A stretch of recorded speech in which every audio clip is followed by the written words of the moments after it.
I got to share this with you. I gave a simple tip to one of my students that eliminated the shank in his pitching, and you know what happened? He shot his age. I'm PGA teaching professional Todd Kolb, Director of Instruction for US Golf TV, and there's nothing scarier than hitting a shank. It could be with a 7-iron, a pitch shot, a chip. It doesn't matter the club, but it can put the fear of you know what in all of us. So what I want to share with you here today is what I did with one of my students, Walt.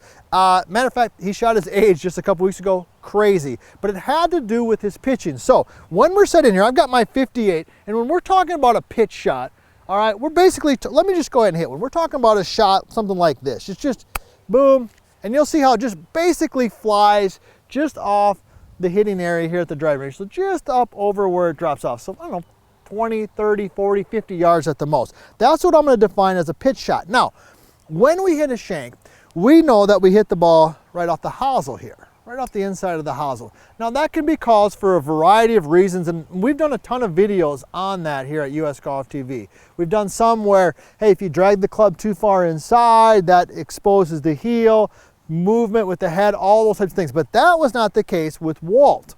With Walt, it was more about what we call radius control. So bear with me because this is going to get a little deep. It's going to get a little deep, but I promise you it's worth it. So get a pencil out or a piece of paper and jot some things down here. So when we talk about radius, and I did an entire chapter on this in the book, The Bad Lie, we're talking about the distance from the butt end of the club to your body. Okay, that's what we're talking about. Now, here's what's important. Is when you set in on a pitch shot especially, or a chip shot, there's a distance from the butt end of the club to your stomach. All right, let's just say for sake of discussion, this is 10 inches.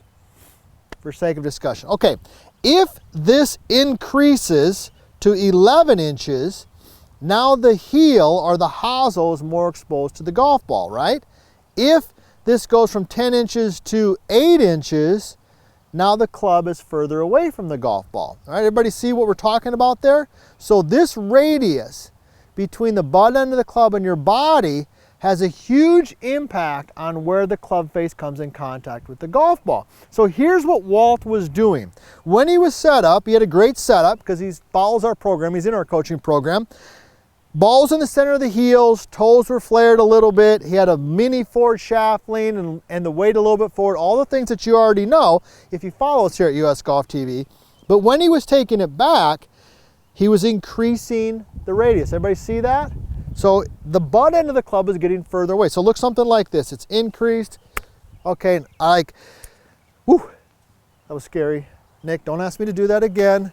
Thumbs down on that one. Yeah, there's the thumbs down. Make sure you give us a thumbs up though. Come on, man. Give us a thumbs up if you like what we're doing here at US Golf TV. And also, you know my favorite question, tell us where you're from and what are you working on in your golf game. But you could see that when I extended that out, I immediately hit that closer to the hosel. So what should you be doing? Or what's a simple way for you to keep that radius the same? It has to do with your trail elbow. So when you're set in there, all right, there's some bend in your elbow. Everybody can kind of see that it's not locked.